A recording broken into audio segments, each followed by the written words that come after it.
ಅಬ್ಬಾ, ಸ್ವಾಮೀಜಿ ಕಣ್ ತೆಗೆದ್ರು. ಇನ್ನು ನನ್ನ ಜೀವನದಲ್ಲಿರೋ ಕತ್ಲೆಲ್ಲ ಹೋದಂಗೆ. ನಮಸ್ಕಾರ ಸ್ವಾಮಿಗಳೇ. ಭಕ್ತ, ಏನು ನಿನ್ನ ಸಮಸ್ಯೆ? ಸ್ವಾಮೀಜಿಗಳೇ, ನನ್ನ ಮದುವೆ ಆಗಿ 3 ವರ್ಷ ಆಯಿತು.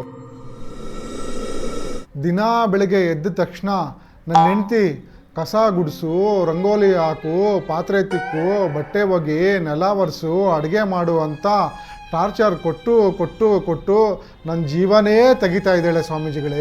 ಇದಕ್ಕೆಲ್ಲ ನೀವೇ ಏನಾದರೂ ಒಂದು ಪರಿಹಾರ ಹುಡುಕೊಡ್ತೀರಾ ಅಂತ ನಿಮ್ಮನ್ನು ಹುಡುಕೊಂಬಂದಿದ್ದೀನಿ. ನಾನು ಈ ಪರಿಹಾರಕ್ಕೋಸ್ಕರ ದೇವರು ದಿಂಡ್ರು ಅಂತ ಸುತ್ತದೇ ಇರೋ ಊರೇ ಇಲ್ಲ. ಆದರೆ ನಮ್ಗೆ ಗೊತ್ತಿರೋರೊಬ್ಬರು ನನ್ನ ಕಷ್ಟನ ನೋಡ್ಬಿಟ್ಟು ನಿಮ್ಮ ಹತ್ರ ಹೋದರೆ ಸಮಸ್ಯೆ ಪರಿಹಾರ ಆಗುತ್ತೆ ಅಂತ ಹೇಳಿದರು. ಅದಕ್ಕೆ ನಿಮ್ಮನ್ನು ಹುಡುಕೊಂಡು ಬೆಂಗಳೂರಿಂದ ಬಳ್ಳಾರಿಗೆ ಬಂದಿದ್ದೀನಿ ಸ್ವಾಮಿಗಳೇ. ನನ್ನ ಹೆಂಡತಿ ಸಮಸ್ಯೆನೇ ನನಗೆ ಕರಿಯೋಕ್ಕಾಗ್ತಾ ಇಲ್ಲ, ಇನ್ನು ಇವ್ನ ಹೆಂಡತಿ ಸಮಸ್ಯೆ ಬೇರೆನಾ? ನೀವು ನನ್ನ ಕೈ ಬಿಟ್ಟರೆ ನಾನು ಕೆರೆನೋ ಬಾವಿನೋ ನೋಡ್ಕೋಬೇಕಾಗುತ್ತೆ ಸ್ವಾಮಿಗಳೇ. ಇದನ್ನೆಲ್ಲ ಬಗೆಹರಿಸೋಕ್ಕೆ ನನ್ನಿಂದ ಆಗಲ್ಲ, ಇದಕ್ಕೆ ಅಂತ ಒಬ್ಬ ಇದ್ದಾನೆ.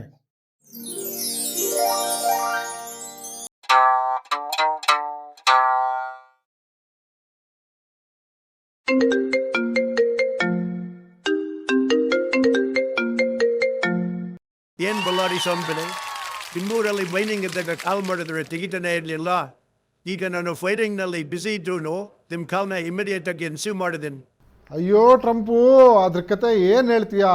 ಈಗ ಜನ ಬಂದು ಕ್ಯೂ ನಿಂತಿದ್ದಾರೆ. ಮತ್ತೆ ಆಗ JCBಗಳನ್ನ ತಂದು ಕ್ಯೂ ನಿಲ್ಲಿಸಿ ಬಕೆಟ್ನ ನನ್ನ ಕುತ್ತಿಗೆಗಿಟ್ಟು ಭವಿಷ್ಯ ಕೇಳ್ಕೊಂಡು ಹೋಗ್ತಾ ಇದ್ರು. ಅಷ್ಟು ಬ್ಯುಸಿ ಇದ್ದೆ ನಾನಾಗ. Okay tell with the matter.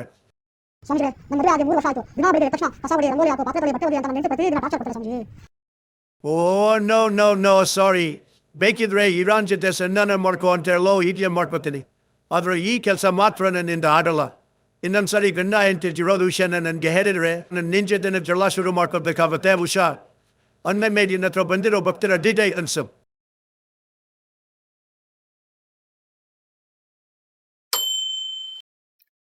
ಇದು ಅವನಿಂದನೂ ಸಾಧ್ಯ ಇಲ್ವಂತೆ. ಅವ್ರು ಯಾರು ಅಂತ ನಾನು ತಿಳ್ಕೊಬೋದಾ ಸ್ವಾಮಿಗಳೇ? ಅಯ್ಯೋ ಟ್ರಂಪು, ಇಟ್ಟಿಯಲ್ಲ ನಾನು ಬರ್ತೀನಿ ಆಪು.